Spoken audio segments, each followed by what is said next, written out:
सुखाला आज माहेरी पुन्हा परतायला सांगू. सुखाला आज माहेरी पुन्हा परतायला सांगू. ऋतूंना गायला सांगू, तिलाही यायला सांगू. ऋतूंना गायला सांगू, तिलाही यायला सांगू. अशा दुष्काळ डोळ्यांना तुझा श्रावण हवा आहे. अशा दुष्काळ डोळ्यांना तुझा श्रावण हवा आहे.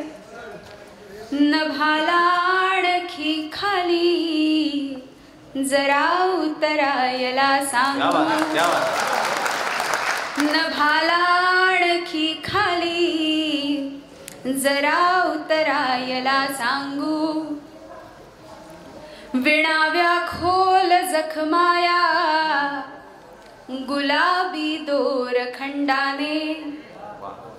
विणाव्या खोल जखमाया गुलाबी दोरखंडाने.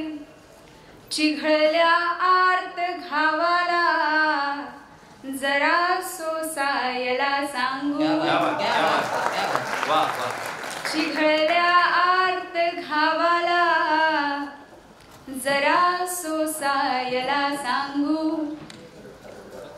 आणि हा शेर नुकताच व्हॅलेंटाईन्स डेच्या नंतर लिहिला की तुला आवेग हा चढतो जरासे ओठ जुळल्यावर.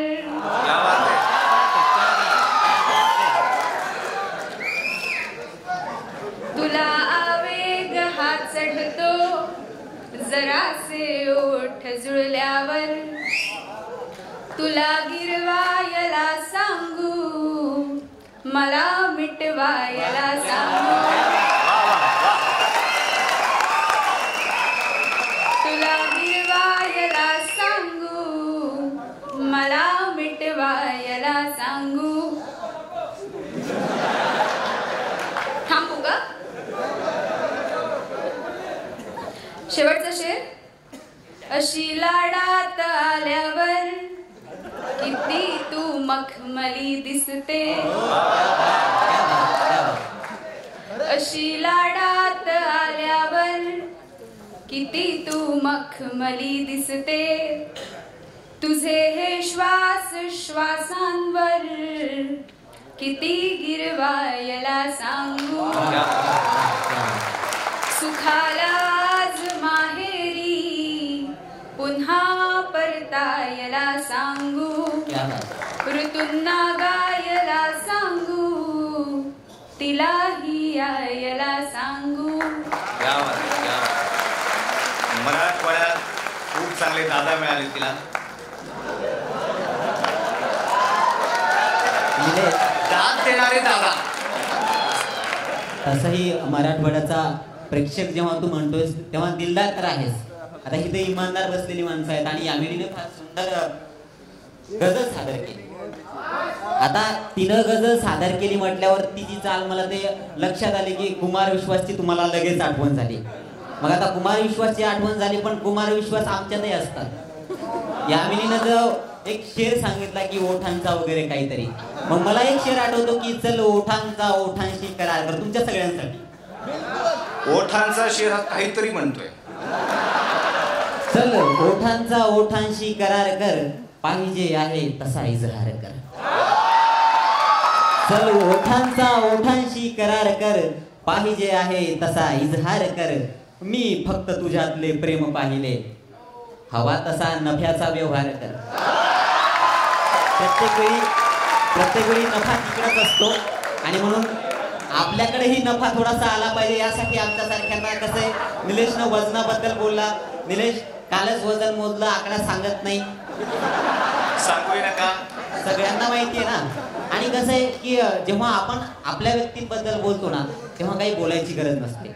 आता दुसरा कवी आपल्यामध्ये आहे निलेश चव्हाण. मला ते थोडंसं स्मृतिभ्रंश झाल्यासारखं कधी कधी होतं. आणि एवढी पब्लिक बघितल्याच्या नंतर रुमाल पण सोबत नाही आणला, कारण कसं आहे कधी कधी रुमाल न आणलेलंच बरं राहतं.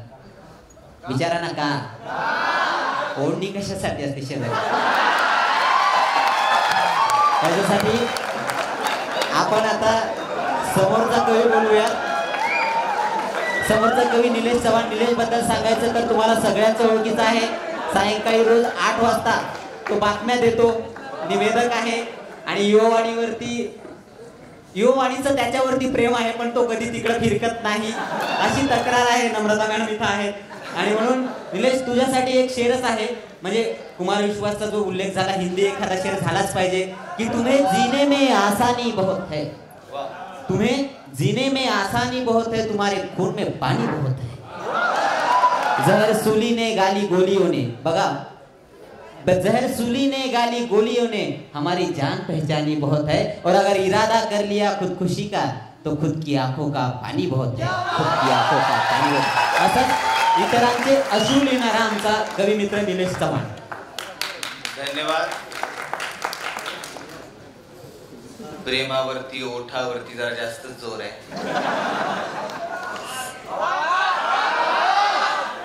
त्याचा आवाज कमी, माईकचा वाढवा. माझ्या आवाजावर फार प्रेम करतात लोक, हे मला आज कळालं. खरं तर तुम्हाला सांगतो प्रामाणिकपणानं की इतकं फॉरवर्ड झालंय प्रेमाच्या बाबतीत की सारखं तुम्ही प्रेमाचाच विषय काढताय. व्यक्त नको करू.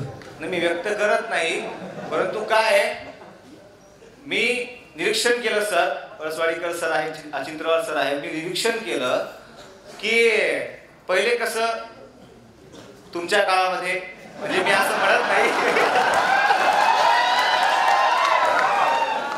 मी अजिबात तुम्हाला म्हटलेलं नाहीये, बिलकुल नाही.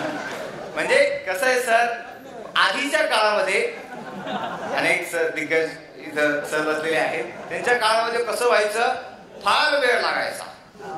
म्हणजे नायक आपला झाडाच्या फांदीला पकडून पकडून पकडून पकडून लिखे जो खत तुम्हें, किंवा मग ये मेरा प्रेम पत्र पडकर. तर प्रेमपत्र कधी पोचायचं, काय पोचायचं मला माहिती नाही, पण आता इतकं फास्ट झालंय सगळं.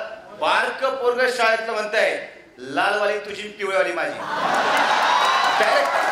डायरेक्ट म्हणतात. त्यामुळे काय, तो विषय पुन्हा इथे येणारच आहे. आपल्याला इतका चांगला माहोल आहे, अजून फार सुंदर सगळ्या दिग्गज कवीच्या कविता ऐकायच्या आहेत. माझा नंबर आधीच लागलेला आहे, काही कारणामुळे मी कविता सादर करतो. कविता जरा प्रेम विषयाकडून वेगळ्या विषयाकडे, महत्वाच्या विषयाकडे नेणारी आहे. इथे सगळे तरुण वर्ग आहे, म्हणून मला आवर्जून ती कविता म्हणण्याचा मोह होतोय, म्हणावीशी वाटते आहे. अनेकांनी ऐकलेली असेल, त्यात माझा दोष नाही, त्यांनी पुन्हा ऐकून घ्यावी आणि चांगला प्रतिसाद द्या. टाळ्या वाजवल्यानं काही बिघडत नाही. कविता सादर करतोय, चोर आणि विद्वान. कवितेत गूढ आहे, शांतपणानं आपण ऐकून घ्यावी ही इच्छा. शब्दांचे ज्याला तोरण अशा देखण्या घरात, शब्दांचे ज्याला तोरण अशा देखण्या घरात, पुण्या गावचा शिरला चोर ठेवून चोरी मनात. शिरलो आहे आता इथे तर पुष्कळ काही घेऊन जाईल, विचार करू लागला चोर की भिंती तेवढ्या ठेवून जाईल.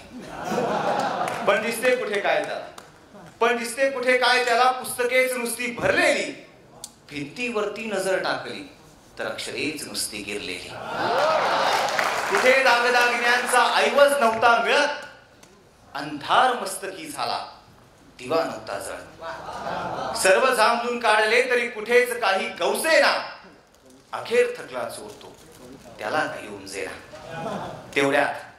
तेवढ्यात जागा झाला यजमान त्या घराचा, दिसला त्याला चेहरा हरबल आलेल्या चोराचा. मग जवळ जाऊनी चोराच्या तू यजमान त्याला म्हणाला की प्रख्यात विद्वान आहे मी, विद्या हेच आभूषण घराला. पुस्तकांचा आहे ठेवा, पैशाची इथे बरकत नाही. पुस्तकांचा आहे ठेवा, पैशाची इथे बरकत नाही. घेऊन गेलास ती पुस्तके सारी तरी माझी हरकत नाही. शेवटी ज्ञान कुणासही वाटणे हेच माझे काम आहे. शेवटी ज्ञान कुणासही वाटणे हेच माझे काम आहे. ज्ञानातच वस्तू देव माझा, तिथेच माझा राम आहे. तुला पाहिजे दागदागिने, माझ्या करता पुस्तक मोठे. पुस्तकेच माझी संपत्ती, बाकी माझ्या करता खोटे. ज्ञानामृताचे बोल असे हे पडले त्याच्या कानी. उपदेश ऐकुनी विद्वानाचा जोर लाजला वाणी. थोडा बहुत तरी परिणाम चोरावर त्याचा झाला. होता असच चोरतो, शेवटी पुस्तक चोरून आला. होता असच चोरतो, शेवटी पुस्तक चोरून आला. आणि जे मला लिहायचं होतं ते मी या शेवटी लिहिलंय की मग इकडे एक पुस्तक कमी झालेले जेव्हा विद्वानाने पाहिले, लक्षात आले त्याच्या हे नक्कीच चोराने चोरले. आपल्या विद्येचे त्याला मग कौतुक करावे वाटले. आपल्या विद्येचे त्याला मग कौतुक करावे वाटले. म्हणाला 100 यवत चोर असे हे दुकान त्यासाठी थाटले. म्हणाला 100 यवत चोर असे हे दुकान त्यासाठी थाटले. धन्यवाद.